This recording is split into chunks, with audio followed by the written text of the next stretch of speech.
True Crime Screening Room is a presentation of Podcast Picks with Jim the Podcast Sherpa. Please keep in mind that some of the topics discussed might be too intense for younger or sensitive listeners. Even Jim the Podcast Sherpa conducts some of these interviews while hiding under his desk, all while holding a stuffed mountain lion named Mr. Wubby.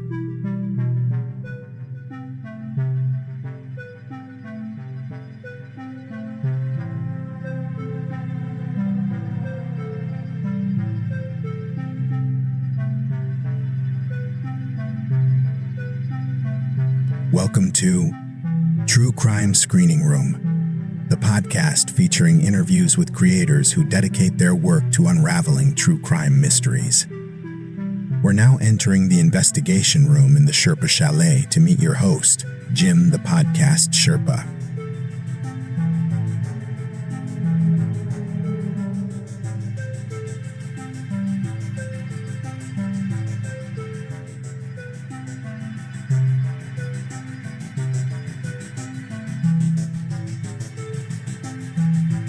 Hello there, rebels of the Sherpolution, and welcome to True Crime Screening Room. It is a presentation of Podcast Picks with Jim the Podcast Sherpa, meaning that I am he, and you are thee, and we are we, and we are all here in the Sherpa Chalet high atop Mount Podcastia, where we overlook the millions and millions of podcasts that are out there. But we get to talk true crime this week, and we know how much you guys love that true crime. I got a question for you. Did you ever have a conversation with someone and you knew that they really knew their job really well?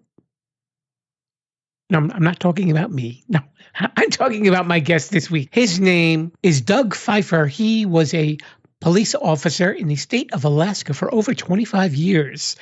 And in that time with the police department, he really took on a lot of different roles. And he now has a book out called 50 Shades of True Crime, which is about the cases that he experienced when he had to deal with sexual deviants. Normally, I don't read the books that my guests send me because I don't want to impose my bias on you guys, because I know some of you are curious to get these books. I checked out the first 25 pages of this book, and it's pretty intense. And Doug actually agreed with me in this interview, and you actually do get a warning from him in the first couple of pages of the book saying that, hey, you know, this is very extreme, so if it's not your cup of tea, I understand. But he really walks you through it. And, you know, I think whether intentional or unintentional, it also kind of becomes a psychological study of all these cases too. I guess, how could it not? Especially given the work that Doug has done all this time for the police department. But you'll know what I mean when you get into this interview. There's nothing too spooky in there, I promise you, so you can get through it. So let's head into the True Crime Room and have a listen to my chat with Doug Fifer, the author of 50 Shades of True Crime. Hello there, rebels. My guest has had over 25 years experience in the law enforcement business. He is coming to us from the state of Alaska, where he was said police officer. And he's also got all sorts of experience in police work, as in the hostage negotiation and studying sexual deviant behavior, as well as studying crime scenes. His name is Doug Fifer, coming to us from the lovely state of Alaska. And he's also got a new book coming out, of course, and it is called 50 Shades of True Crime. Doug, welcome to the show. Hey, thanks for having me, Jim. I'm glad to be here. Was it all your experience that was compiled into the stories in this book? Or was it like some coworkers and kind of a compilation of that? Yeah, I would say 80% of it are my cases I worked individually.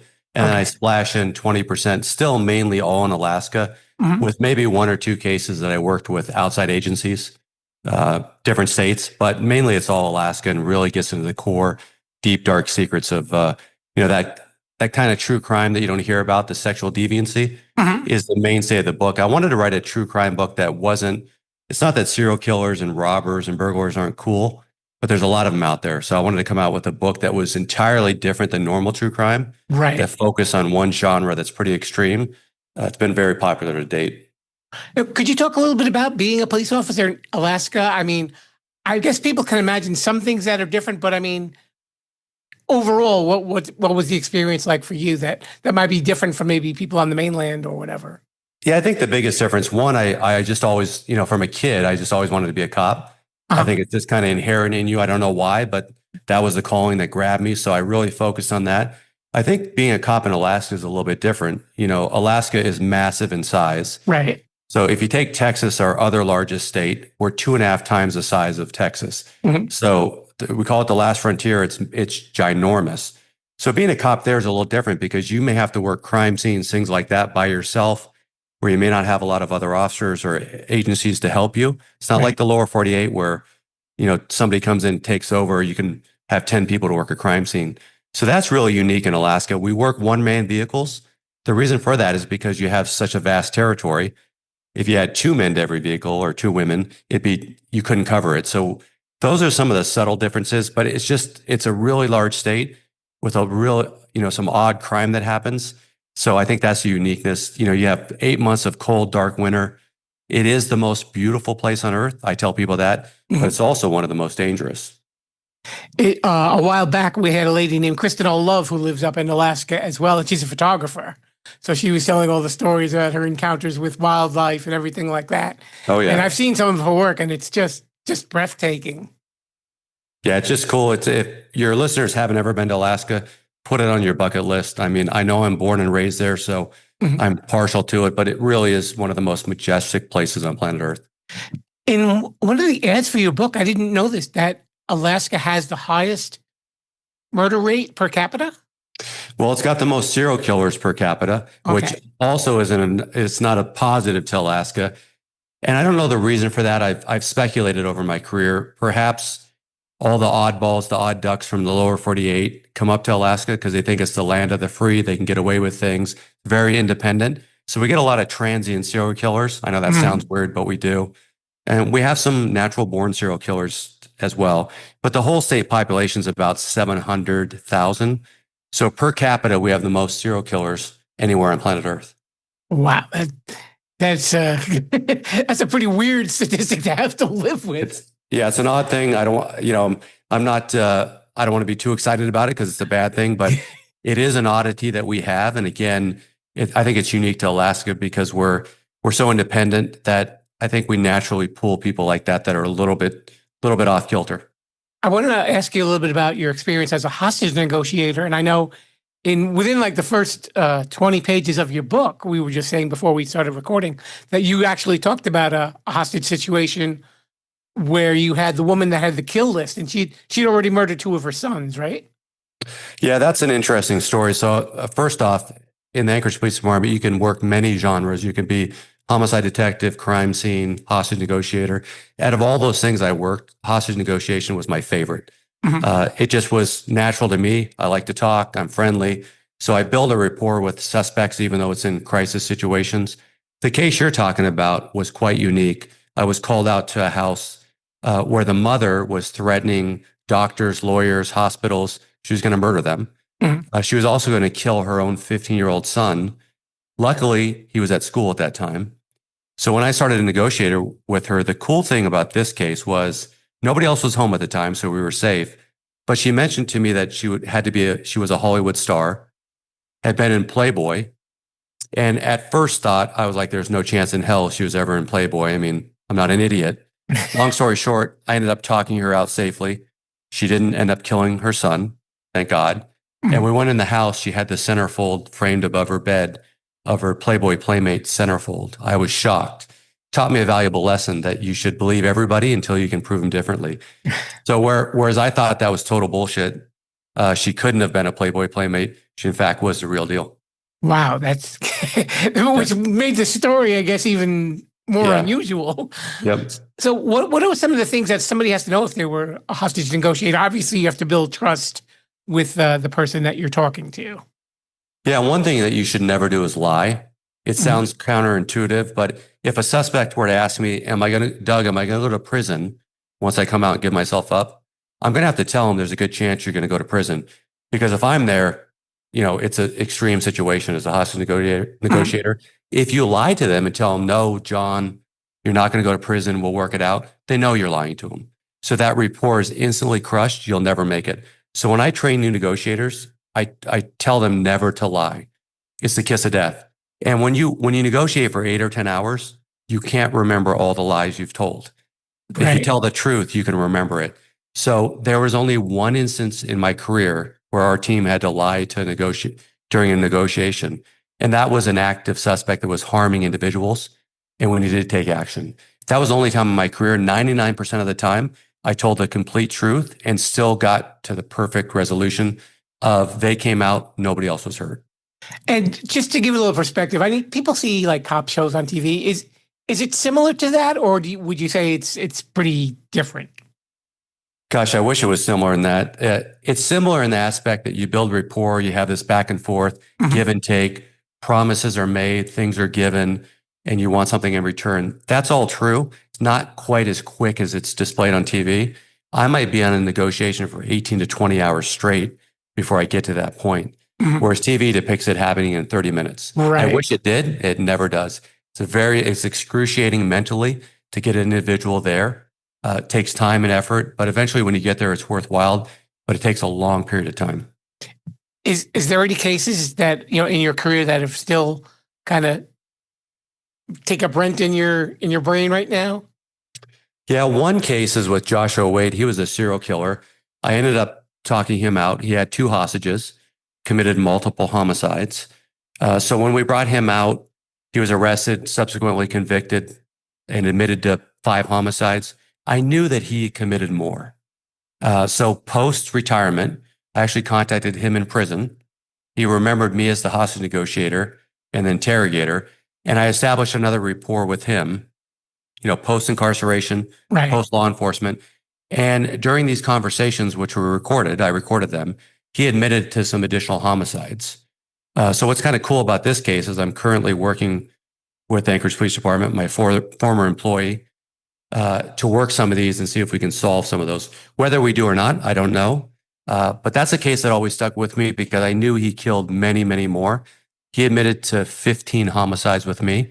We have him for 5, so there's 10 unsolved homicides somewhere there. Wow. that is pretty wild. Yeah. So, and like you said, I guess because, the staffs up there aren't as large, you take a lot under your belt when you're investigating these scenes and responding, where you might do a little bit more than once. Like you study like forensics and analyzing crime scenes and stuff like that. You do. So I was on the crime scene response team, and that's a specialized team with the Anchorage Police Department that anytime there's a homicide, a missing person, a suspicious death, or just a suspicious disappearance, meaning that somebody's just gone, we would actively go and we'd map those crime scenes. So go into an apartment, a house, a homicide, and from the start to finish, we'd map those. On CSI, which your listeners are familiar with, they watch them go in and they find a hair in the corner of the room. In 5 minutes, do a DNA test, find the murderer, everything's perfect. In my case, I would show up at the scene, we'd start at the front door, and I would work 24 to 36 hours straight, mapping documented evidence, blood, fingerprints, everything you could think of. Autopsies on homicides, document that scene. So it's not quite as glamorous as you think. It's long, it's tiring, but it's very important because you got one shot at it to gather this evidence to convict a possible murderer. So I always enjoyed that, but it was very taxing on me physically and mentally. Oh, sure. So that doesn't show up in the crime scene TV shows that people watch. Because like you said, it's over in an hour, so they can go home and really forget about it. Yeah, for sure. So when you're doing something like that, do you have like a system of like how to approach this investigation, or it really depends on the crime, and does it lead you to one place first? Yeah, it's all going to be dependent on the crime. So let's say that you had an apartment with a body in it, and you had a homicide, and so we show up post homicide.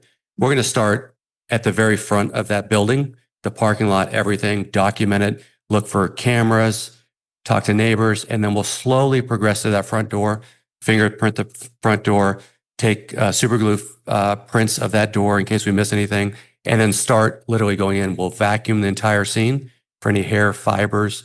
We'll fingerprint. We'll take blood swabs. It might be 10 or 12 hours before we even get to the body, which is in the corner of the room, because we have to document each and every step. The reason for that is because you don't want to miss anything. So you can't run to the body and then start backwards. You got to start from the very first point and then move through. If there was no body and we have suspicious because they're missing, possibly a homicide, we'd almost act in the same way because we don't know where the crime occurred. We don't know what the evidence is. So we'd still start from the beginning to the end to make sure we document all that. So it's typically the same way every time, unless some extenuating circumstances tell you differently. But it's painstaking and it takes a day or two. It's just the way it is. Okay. So I want to talk a little bit about the book, obviously. 50 Shades of True Crime. And as you said, it's from your experience pretty much as a police officer in Alaska. It's funny because I think I said this to you before we started recording, that I don't normally read the books when I interview authors because I don't really want to put my slant on it. It's easier to, because Sure. these are new listeners and, they want to be readers. I don't want to bias them or anything like that. But I do have to say, and you actually bring this up right in the beginning of the book, the first chapter is not subtle. Yeah, woof. Yeah, Like, Jim, like you said, if you're not ready for this kind of stuff, it's going to hit you like a baseball bat. Yeah, well, Jim, I tell the readers too, to be honest, in the introduction, that this is extreme crime in the sexual deviance nature, but it's all true crime, things that happen in everyday USA, meaning your neighbors, your boss, your coworkers, your best friends. They all, not all of them, thank God, but a lot of them do these type of sexual deviant acts that society has no idea, right? You're just living happy-go-lucky life. But cops, we see it all. We get called for the extreme bad cases. Right. We find out what your neighbor did. We find out what your friend did. We find out what your boss did. Typically, their friends and coworkers are shocked at it, obviously. Mm-hmm. That's why I wrote the book, because true crime books, they cover a lot of different things, but I've never found one that covers this type of deviancy from start to finish. The first chapter is called Name That Crime, Right. kind of like an icebreaker for your readers and listeners.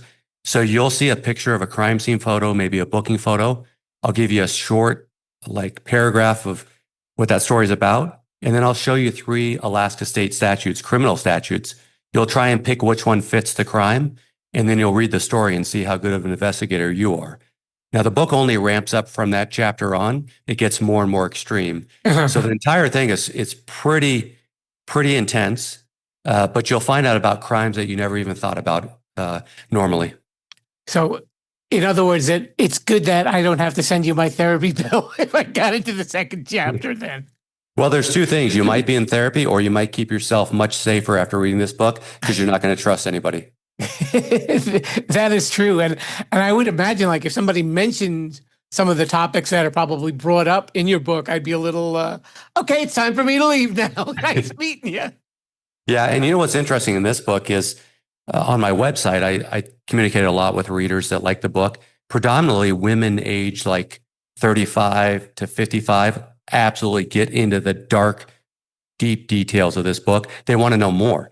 The book's extreme enough as it is. They want actual more information on it. It always fascinates me because it's, you wouldn't think it's that, subset of women that age that would dig deep into these crimes, but it is. Overwhelmingly, that's my biggest population of buying the book is women in that age range. That's such a common thread with all the true crime authors that I've spoken to, that I said women just love it. And they all have a different reason why they love it too, which is even more interesting. Right? I think it's not all just cut and dry. I know some of them think that they can cure the person, or they want to know what they were thinking, and kind of delving into the the darker realms of the human mind. Yeah, I think so. If your listeners read my book, there is no curing anybody in my book. Again, these are some of the most extreme sexually deviant cases ever to happen. So it's a unique subset of crimes that happen, like I said, all over the world, frankly, but certainly in the U.S. So it'd be hard to rehabilitate some of these criminals, and I talk about that in my book on their motivations too in these sexual crimes. A lot of it we think is biological because that's what we feel as humans, but it's mental. It's that power that they get on dominating their victims. So I really express that a lot in this true crime book so that people can understand the psyche behind the crimes. As an investigator, that's very important to me because the more I know about what you're thinking, Jim, in your head, the more I'm able to solve the crime that maybe you committed. Mhm. Now, given what I've read so far, I think I know the answer to this question, but I figured I got to ask you out of curiosity. Was there any stories that you couldn't put in the book? Boy, that's a great question. I'm going to say no, and I'll give that with a caveat. Is publishing this book, I put all the stories in there. And again, I wanted a different flavor of true crime that readers have never had before. Mm-hmm. Then I thought this is a beautiful, polished book. I'll take it to the publisher and then they'll publish it. Boy, was I wrong. So it took me 6 publishers because the content is pretty extreme. It's all there. It's all for the reader. This is from a cop's perspective, start to finish. You find out every detail of these crimes. Mm-hmm. But some of the publishers thought, well, let's take these stories out. Let's add a few of these stories. I really thought I would lose some of the genuineness of the book, like to focus on these sexual deviant crimes. So I rejected that premise, but I almost had to cave because I couldn't get a publisher to publish it. But Mm-hmm. finally, a publisher said, we love the book. We're going to publish it. And it's done very well since. So hopefully those other 5 publishers are regretting their decision to decline me. But I understand why they did, because this is a book. This is a true crime book unlike any other.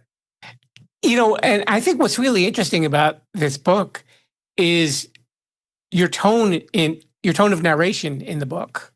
It's kind of like if I was sitting down in a bar and like you were a cop that just got off duty and you could talk about this stuff. I know sometimes obviously police can't, for active investigations, but if you were somebody that I knew or we worked together, it's like you're telling me that story. And it's like right off the bat, people feel that you really kind of establish a rapport with your audience within the first 2 pages. So they kind of know this is what's coming down the pike. Yeah, I think you're right. And that's by design, because I want to be very open and direct with readers. This is just how cops talk. This is how we would talk in our normal work situations, right? I do have some dark humor in the book. Mm-hmm. I'll tell you why. The reason for that is because these are very heavy topics. Yeah. So cops, by definition, we survive with a little dark humor because the job could be stressful, can be long, can be agonizing, a lot of traumatic situations. So we use dark humor only for our self-preservation mentally. It's not to demean the crimes or the victims or anything like that. Right. We do it as a way to help ourselves mentally to stay in the game. So I give a little flavor to readers in that, because that's, in my experience, especially at my department, that's almost how all cops operate. They have to have that. They have to have that outlet. So I share that with the readers. I kind of put them in the position of being a cop so they understand it, and they're working these crime scenes side by side with me. Makes it a lot of fun. I do one chapter. It's called a reading ride along. And what that is I almost make you as the reader, the rookie that's riding with me, an experienced cop. Mm-hmm. We kind of go through choices on a crime scene to see what happens. And then you follow along, see if you make the right choices or the wrong choices. Now, out of the stories that you included in the book, is there one that you think was like probably the creepiest of all? Yeah, the one that I find the creepiest, there's no doubt, that I still think about even post-retirement. It's called The Taboo Tattoo. And that's a whole chapter on how law enforcement intersects with tattoos in crime. Seems odd, but you'll be surprised as a reader how many times that happens. But this story was in Alaska, in Anchorage, where we had a local dope dealer that stood on the corner and he was selling dope. At the time, it was heroin, very popular at that time. Heroin's still popular. And I really wanted to arrest him. I wanted to make my mark on Anchorage and stop this drug trade. Even though as a young cop, that was unrealistic. I realize that now. So he would keep the heroin in his mouth in tinfoil. That way, if the cops came up on him, he would swallow it. There'd be no dope. We couldn't make an arrest. So I hid out waiting for him to make a dope deal. And when he did, I ran after him, tackled him, and actually had to pepper spray him because he fought.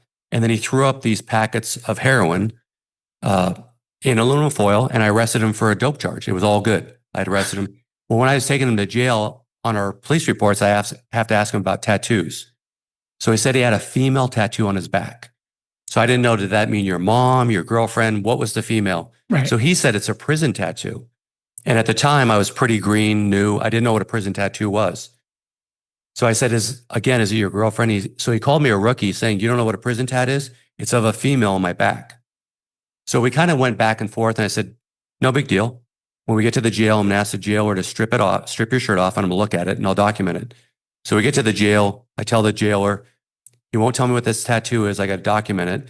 So the jailer said, get naked to this guy. And in prison, you don't have any rights. If they tell you to strip naked, you strip naked. Right. So I'm standing there, the guy strips naked, and on his backside is the most beautiful female tattoo I've ever seen in my life. I mean, almost like Leonardo da Vinci did this tattoo. Okay. Well, what I learned in the interview is he went to prison in California, San Quentin, a big prison. And then you had the Mexican mafia that runs those prisons. And they provided him heroin because he had a habit and he couldn't pay it back. So they gave him two choices. They were going to tattoo a beautiful female on his back, and then he'd be a prison prostitute, or they would kill him. So he took option number 2 and had this tattoo on his back by another inmate. And then for $20, they would pimp him out in the prison and they would keep him on heroin. This blew my mind as an Alaska cop. I hadn't even been to California at the time, I don't think. Right. But I was like, how could this even be possible?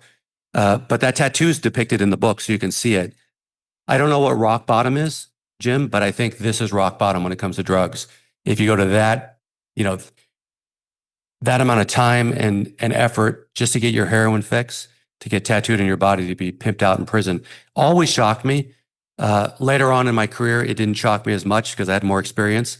But that's a long road and a painful road for that individual. Oh, sure. So is there another book in your future, do you think? Or you want to take a little breather from this one at first? Yeah, no, I think certainly there'll be more true crime books, probably more associated with serial killers that I worked with.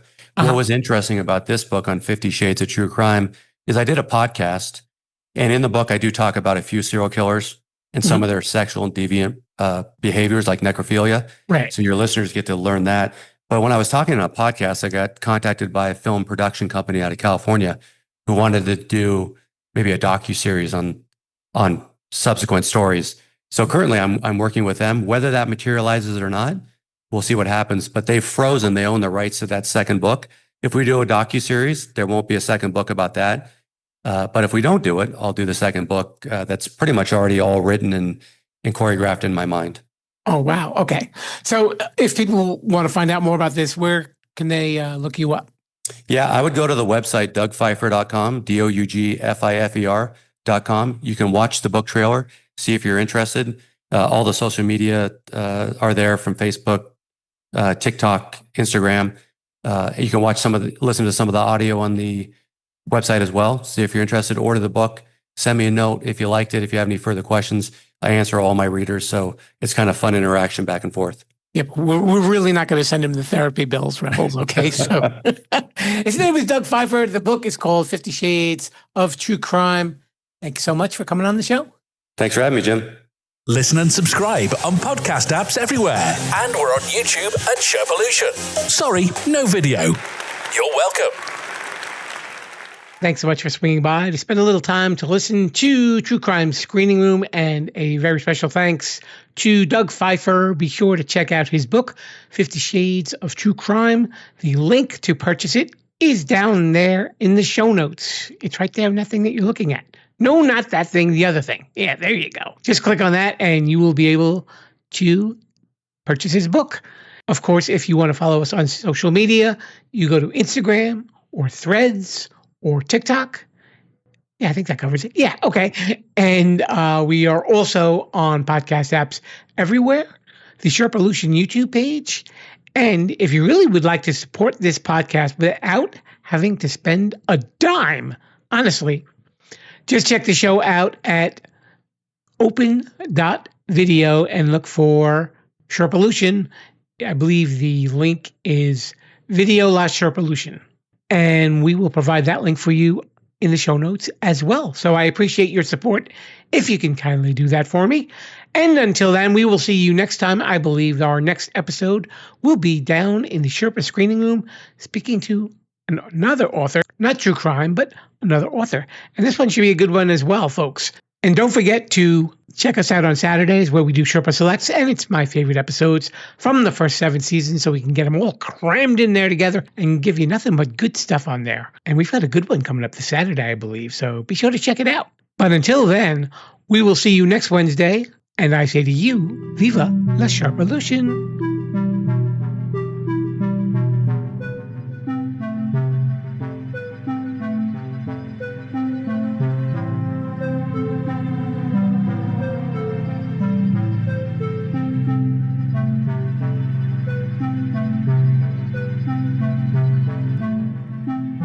listening to True Crime Screening Room. Subscribe to the show on podcast apps or the Sherpalution YouTube page. Until then, stay away from evil.